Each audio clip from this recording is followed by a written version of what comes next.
We're gonna do a little bit of a different format today. We'll try it out, see if it works, see if it doesn't.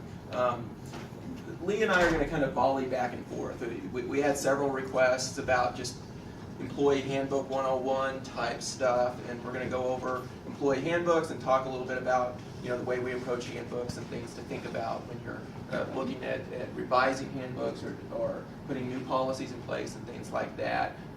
And so since we've got kind of one cohesive topic, we're going to just sort of volley back and forth with topics, and it may be awkward, it may not. We'll see how it works.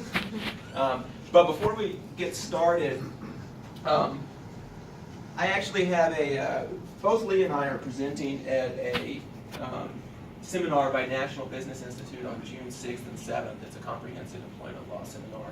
I think I'm presenting on discrimination, harassment, and retaliation, and the ADA. Do you remember what you're presenting on, Leah? I didn't know we were going to get a pop quiz. Yeah. See, this is the awkward part.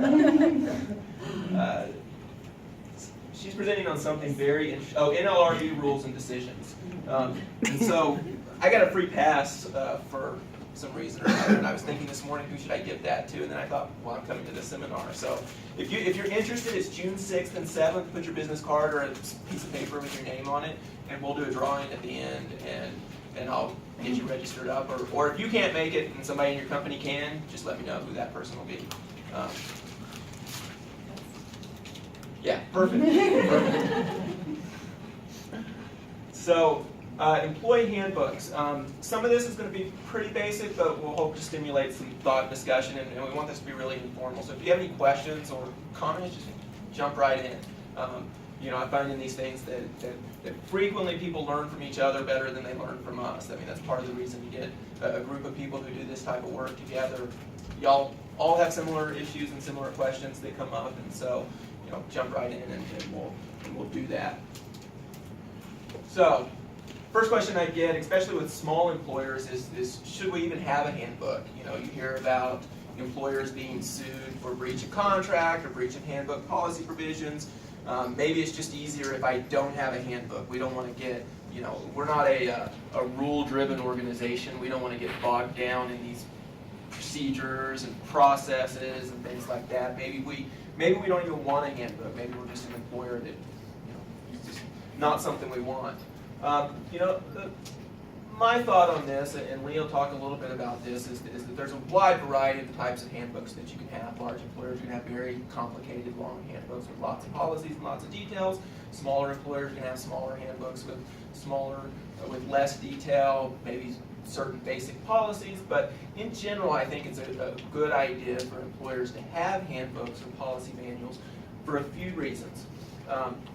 One is it really helps to ensure the uniform application of rules. So if you're an organization that's got managers out there making decisions, those managers are going to, without some sort of guidance, they're just going to make decisions about, I'm going to discipline at this level or I'm going to do that.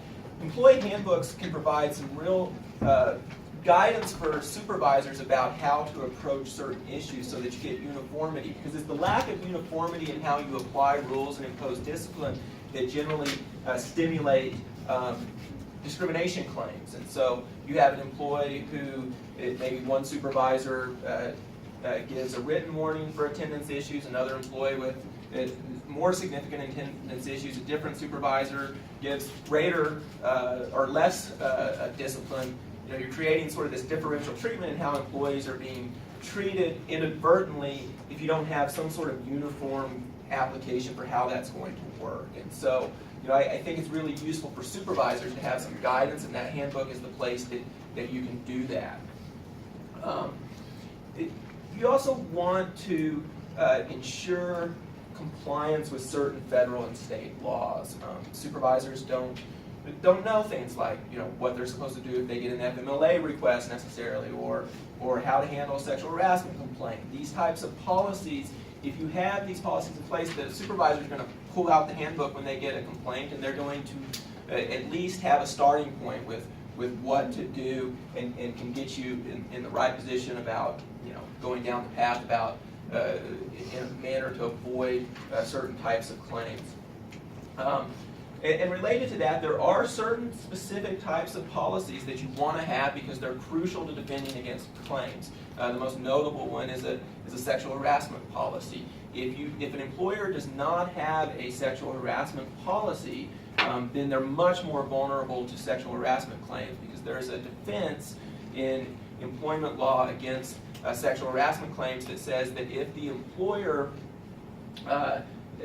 provides an adequate process for responding to complaints and they go through that process, that it provides an affirmative defense against employer liability for sexual harassment. But it starts with having a good policy in place, and Leo will talk a little bit about what that sexual harassment policy needs to have in order to protect against those types of claims. But if you don't have a policy in place to begin with, you're sort of throwing away one of the best defenses that you have as an employer to certain types of harassment complaints. And so you want to have those policies in place, and I'll tell you that anybody that's ever had a charge of discrimination from the EEOC or the Human Rights Bureau, almost invariably the first thing they ask for in their questionnaire is, what are the policies that you have on this provision? Or give me your sexual harassment policy. Or if it's a disability claim, what is your policy against discriminating against disability or handling reasonable accommodations? And so it helps in those types of charges to have policies that you can provide to them, because it shows that the employer takes these types of things seriously and will it has policies in place to address them. So we're going to pass the baton here. Catch. Yeah, no. Clearly doesn't know how uncoordinated I am. So let's see. Whoops, you already changed it. Yeah, I probably shouldn't have done that. This is Okay. the awkward part. Incorporating technology.